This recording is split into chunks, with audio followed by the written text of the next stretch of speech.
There's no issue that's more important for our time.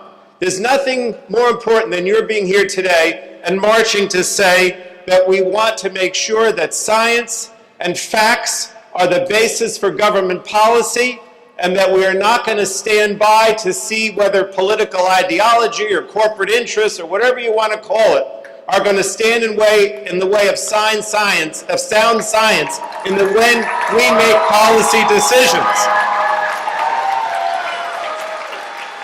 And today is Earth Day. I got involved in Earth Day 47 years ago in college for the first Earth Day in 1970. And I thought about the reason that I did, and the reason I think many of you have, is because we realized that the scientific evidence showed that we were damaging the planet. Whether it was Rachel Carson or whoever else you were reading at the time, the evidence was there that human-induced climate change is warming the planet. The evidence has become greater every day. The global temperature is rising. The oceans are warming. The sea level is rising. And science needs to be our guide in challenging global warming and dealing with these issues. The only way the government is going to make the right decision if those decisions are based on scientific evidence. These science-based agencies have to guide our decisions. We have to be supportive of them. We have to be supportive of grants for research for the National Science Foundation. And the problem that we see, the problem that I see and that all of us see, is that we have a President, Trump, who instead of celebrating Earth Day, in my opinion, is celebrating Flat Earth Day. He's in the first 100 days of the Trump administration, he has already done damage to the effort to have science be a priority.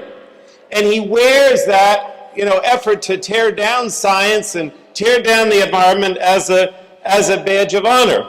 I just wanted to mention two bills that have taken place that have actually passed the House of Representatives in the last couple weeks or the last couple months. One is called the Honest Act, which all the time these bills are the opposite of what they say. So the Honest Act probably should be the Dishonest Act. But the Honest Act basically restricts scientific research in crafting agency rules. Can you imagine that? Instead, it says that industry is going to craft those rules and not scientific evidence. And the second bill that was passed in the House would compromise the EPA's Science Advisory Board. This is the panel that reviews scientific and technical research, and it basically again says that corporate interests will dictate policy rather than scientific evidence. Now, I think Governor Florio said that the EPA is under attack. The president has all kinds of budget cuts to the EPA and the other agencies that are scientifically based. And we've seen with regard to climate change that in the last few weeks, the president issued an executive order that basically repeals the Clean Power Plan. And we have an administrator at the EPA, Pruitt, who's actually recommending to the president that he revoke and take the United States out of the Paris Agreement in May. So we're hoping that doesn't happen.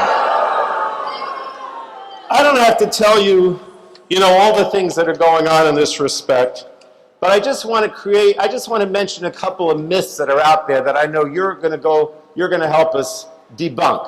One is the idea that jobs and the environment don't go together. Well, the fact of the matter is that science creates jobs, clean energy, renewable resources, solar and wind power. So I don't want to hear anybody tell me that, if we use scientific evidence and if we protect the environment and protect our health, that somehow we're going to cut jobs. Just the opposite is true. The bottom line is, and I just want to conclude with this, the grassroots, you're being out here, you're sending letters, you're sending emails to our elected officials, is the most important thing.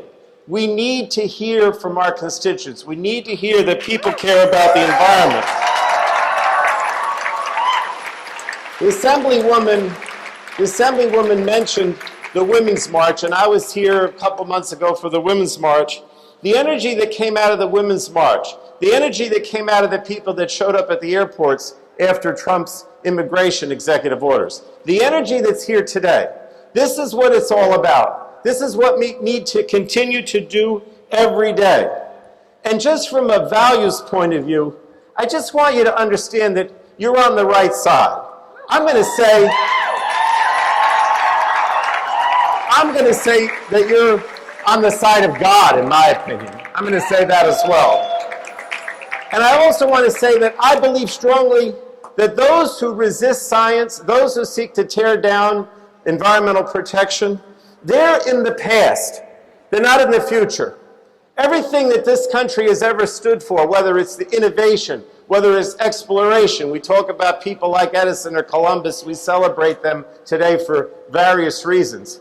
Because they believe that this country was about innovation, it was about new ways of doing things, it was about looking towards your kids, your grandchildren in the future, not looking towards the past and the way we did things in the past, but looking towards the future.